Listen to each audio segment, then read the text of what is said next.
A friend of mine bought this chainsaw from a garage sale some time ago, but they were not able to get it running. That's when they asked me to see if I can figure out what was wrong with it.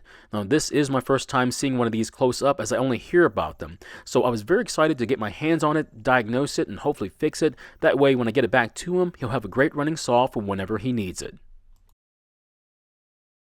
What's up, everyone, and thank you for stopping by. Today's project is this Tanaka chainsaw, and the problem is that it's not running. I don't have that much information to go on, but as we dig into this project, we'll start to see a few clues that someone else has been in here, which is not a good sign because it means they must have found something terrible and decided not to fix it. Before we start diagnosing the issue, I want to give it a good cleaning. That way, when I do fix it, we don't get dirt in places where it's not supposed to be, like in the fuel tank or in the carb. We'll also take this chance to answer some of your questions that I often get, or at least some of the more interesting ones. There's a lot of questions, so let's get started. The first question is a really good one. If the spark arrestor screen is clogged, then the exhaust port must be blocked as well. Now, this comment came up in a video where I found a free steel trimmer and the spark arrestor screen was clogged and it wasn't running correctly.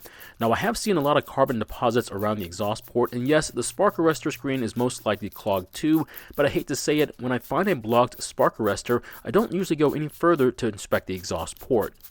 Now, if you're not sure what I'm talking about, on two-cycle equipment, there's a metal screen sitting in the exhaust outlet in the muffler, and its job is to prevent sparks from coming out of the muffler. If they do make it out and land on some dry grass, it could start a fire. Now, after some time, depending upon how you use your throttle or if your fuel mixture is heavy with oil, the engine could produce a lot of carbon and clog the screen. Now, this carbon could then build up on the exhaust port as well and further reduce the airflow out of the engine. If the screen is blocked with carbon along with the exhaust port, this will result in reduced power from the engine. For me, though, the biggest problem is that we need to clear the spark arrestor screen first to get the engine to work again, but I've never seen an exhaust port get so blocked that we need to clear it. I could be wrong, but it's just that I've only ever seen a clogged screen, but never a clogged exhaust port, so for me, I don't ever inspect the port after cleaning the screen. I would like to know if some of you have seen an exhaust port that was so badly clogged that it required cleaning, but as for me, I just haven't seen one yet. So the next question is, could you please show us what a bad check valve flap looks like on a pumping diaphragm? Now, this is a really good question, but the truth of the matter is, I haven't seen a bad one in a long time, and if I did find one, I would just stop the inspection on the carb and buy a new one instead. The reason I would buy a new carb instead of getting a rebuild kit is that trying to find the right rebuild kit can be really frustrating, so to avoid the frustration, it's just easier to search for a replacement carb instead. Now, it used to be that there was a huge price difference between a new carb and the kit, but things have changed and there's not much of a difference anymore, so buying a new carb just makes better money sense than buying the rebuild kit. I will tell you that when I have seen a bad check valve flap, it's always been on the pumping diaphragms that are black in color because they are rubber coated, and for some reason they are more likely to bend out of shape than the ones that are clear, blue, or tan in color. So chances are, if you see any other color than the black rubber coated diaphragms, more than likely it's going to be okay to reuse it. I have found a way to recondition the rubber pumping diaphragms, but it's meant for an extreme situation where you can't find them anymore. However, I'm not willing to share this technique at the moment because there's a huge risk in destroying it, and I don't want to be blamed for such a reckless tutorial. The next question, is the wash port on my mower deck any good? Now, the answer is yes and no. If you're not sure what I'm talking about, I'll fill you in. On some mowers, there's a port on top of the deck that you can connect your garden hose to. You're then supposed to turn on the water and then start your mower, and this is supposed to help you clean under your deck of any grass clippings that might get stuck to it. When your mowing deck is clean, it'll mulch the grass clippings a lot better, and it keeps the deck from rusting too soon due to excessive moisture from the grass stuck to the underside of your deck. So that explains the yes part of the answer, but what about the no part? Well, you're supposed to start off with a clean deck, and after the first cutting, you're supposed to use the wash port every time from then on, and this will help maintain a clean deck. What happens sometimes is you forget to use the wash port a few times, and the buildup under the mower deck cannot be washed away by the wash port alone. In that case, you need to lay the mower on its side and physically scrape off the grass. The short answer is, if there's just too much buildup, the wash port becomes ineffective to maintain the underside of the mowing deck. Now, I think it's a fantastic idea, and I wish my Honda mower had one too, but I'm sure I'd forget to use it every now and then, requiring me to clean it manually. I think it's a great idea, but most people just don't use them. The next question has to do with cleaning a lawnmower. Is it okay to let the air filter get wet and let it dry out? I've only had this happen to me a few times, and from what I can tell, it seems to be okay. I got a Briggs air filter wet with gasoline and water before and set it aside to dry while I repaired the engine. Then later on, I put the filter back on and it seemed to work just fine. Although I don't have any evidence to prove it, I do believe the filters don't perform as well after drying them out, so I would still suggest replacing them with a new one once you know the mower is working like it's supposed to. The next comment came from a viewer who said I should just go and buy a battery-powered trimmer, and even added a second comment saying, "Buy it once, cry once." From what they're saying, it seems like they know that a good battery-powered trimmer is extremely expensive and that the price is going to upset me, but more than likely my problems will go away after that. Now, when I read the comment, I did laugh a little bit because more than likely they haven't had their trimmer for a very long time. Just because you move away from internal combustion engines and towards battery power, your problems don't stop there. The reason is batteries are not without their problems either.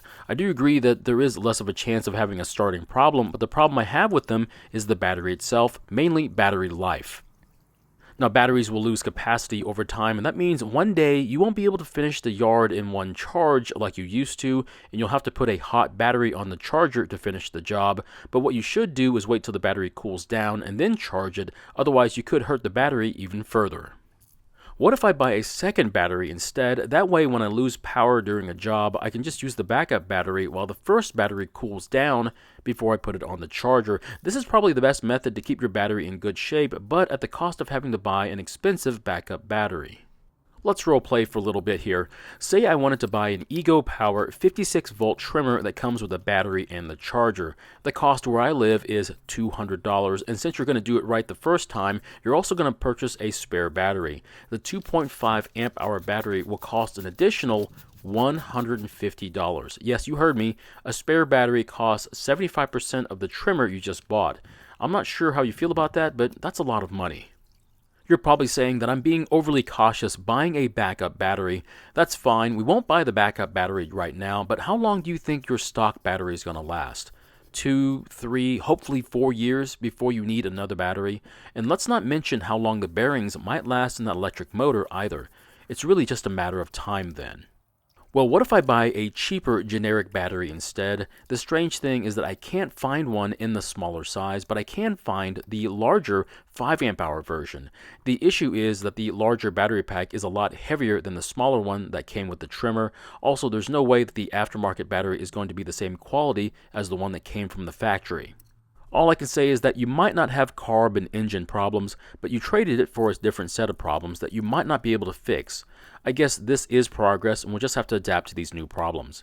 I do plan on getting some battery-powered equipment to test on this channel, but I'm also going to try to hold on to my gas-powered tools for as long as I can.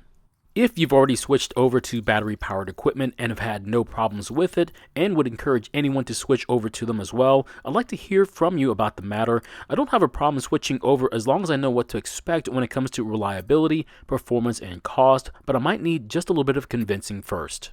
The issue for me is that I'm more brand loyal than I thought. What I mean by that is that I wouldn't mind buying an Ego Power Plus 56-volt battery mower, but at $570 before taxes, that's a hard pill to swallow.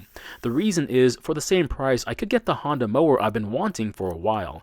So what's the issue here? Well, I know what I'm getting with the Honda mower, but I do not know what it's like using the Ego mower. For me, it's just too risky.